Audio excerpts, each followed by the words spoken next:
মাননীয় প্রধানমন্ত্রী পদত্যাগ করেছেন।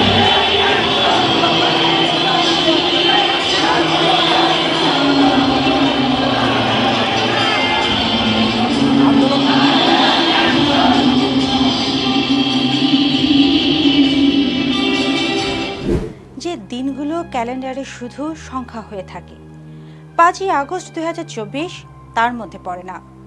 এই দিনটার ভেতরে ছিল এক যুগের ক্ষোভ, একসঙ্গে গর্জে ওঠা প্রত্যাশা আর নিঃশব্দ কান্নার প্রকাশ। এটা এমন একদিন যেখানে একটা সরকার পতনের চেয়েও বড় হয়ে উঠেছিল মানুষের আত্মবিশ্বাসের জয়। সেই মুহূর্তে কেউ নেতৃত্বের অপেক্ষা করেনি, কেউ নির্দেশনার প্রয়োজন বোধ করেনি। প্রতিটি পা যেন নিজের মতো করে রাজপথে সত্যের খোঁজে বের হয়েছিল। সেদিন ঢাকার সকালটা ছিল নিঃশ্বাস আটকে রাখা এক দৃশ্যপট। ইন্টারনেট বন্ধ, সেনা টহল, চেকপোস্টে জেরা, সব মিলিয়ে অঘোষিত জরুরি অবস্থা। একটা অদৃশ্য ভয়ের আবরণ ঢাকা শহরের ওপর যেন ছায়ার মতো নেমে এসেছিল। কিন্তু সেই ছায়া ভেদ করে টিএসসি, শাহবাগ, নীলক্ষেত, প্রতিটি চত্বরের কংক্রিট গরম হয়ে উঠেছিল পায়ের শব্দে। নির্ভীক কণ্ঠগুলো তখন আর দাবির ভাষা ছিল না, তা ছিল বিদ্রোহের চেয়ে শক্তিশালী, ছিল বিশ্বাসের ঘোষণা।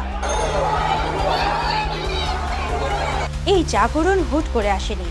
বছরের পর বছর ধরে গুম, হামলা, প্রশ্নহীন ক্ষমতা, বাক স্বাধীনতা দমন আর প্রহসনের নির্বাচন জমে উঠেছিল জনতার বুকের ভেতর।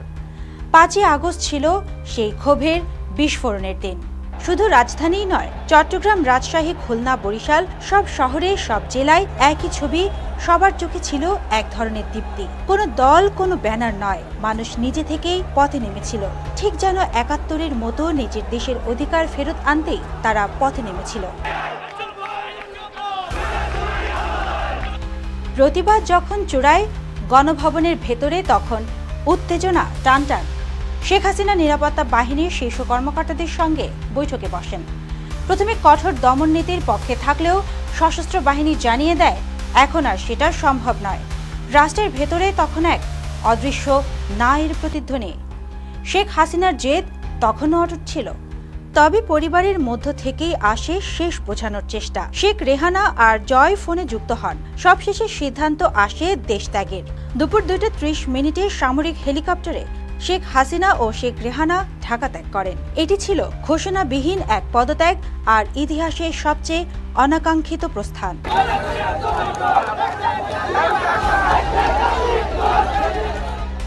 যখন খবর আসে শেখ হাসিনা চলে গেছেন, তখন শুধু ঢাকা নয়, গোটা দেশে এক অন্য রকমের আবেগের বিস্ফোরণ হয়। তবে সেটা উল্লাস নয়, ছিল এক ধরনের প্রশান্তি।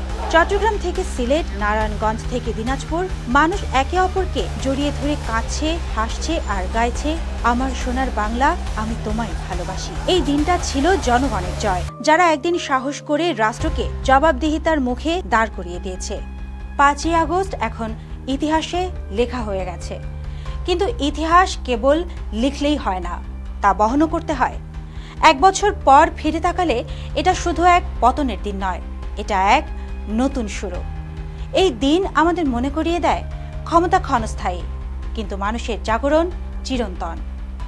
সুবর্ণা মেইজাবিন, দেশকাল নিউজ।